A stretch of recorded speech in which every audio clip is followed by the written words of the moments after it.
We're gonna go west. We're gonna follow the tracks. And we're gonna be okay. All right? We're gonna be okay.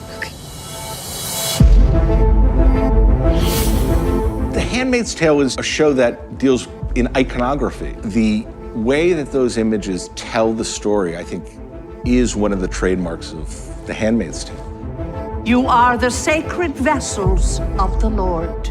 The promises that we've set up for the past 3 years, and now we're actually finally able to follow through on those stories and follow through with the scale and scope that we've managed to set up. Run! The visual changes of season 4 have been quite immense. The look of Gilead is very composed frames, whereas Canada is a bit freer, it's a bit more handheld. What is tricky for season 4 is that these two worlds are now colliding. We were spread out all around Toronto in sometimes quite distant areas.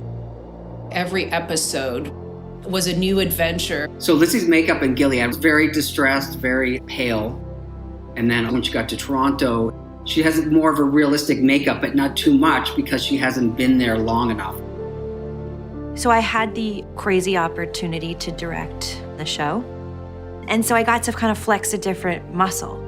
I was also really excited about it because they're so different. 3 is almost like a standalone episode. It has a location that is new, and we're primarily in that location of the ice compound. 8 and 9 is like true Handmaid's Tale. I need your help. It's about getting Hannah. The design behind the market that June is thrust into, basically, is intended to contrast completely with the store that she was in Gilead. The more colorful and the more luscious and the stocked shelves is almost like a shock to her visually. It's like an explosion to her senses. You good? Yeah, good.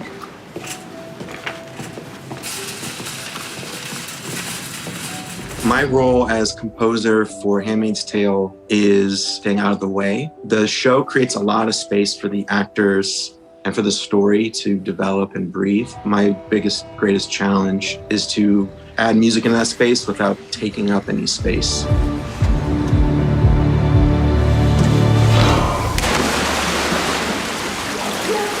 The editing aesthetic of The Handmaid's Tale has really developed and changed over the course of the 4 seasons, and continues to do so now that June is in Canada.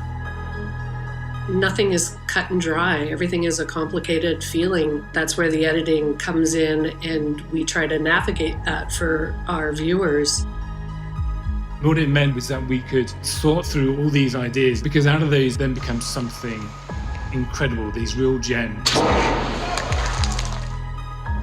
I think that the fans have been waiting now so long, and I hope they're really happy. One of the most extraordinary things about working on the show is that we have developed a trust in one another as collaborators.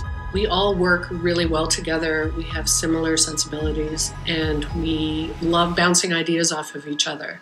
That forward thrust for these characters, that the journey has such a drive to it. We love the dynamic, the power, the motion of this year. And we want that journey to continue. We want that momentum to continue. Carrying on in the tradition of what Margaret Atwood started with the book, whether it's difficult to watch or not, we don't do anything that isn't real. In a lot of ways, this season is about payoffs. We built up a lot interesting things. I've been thinking maybe it's time to move ahead without as much hesitation. I hope we did that this year on Handmaid's Tale. June?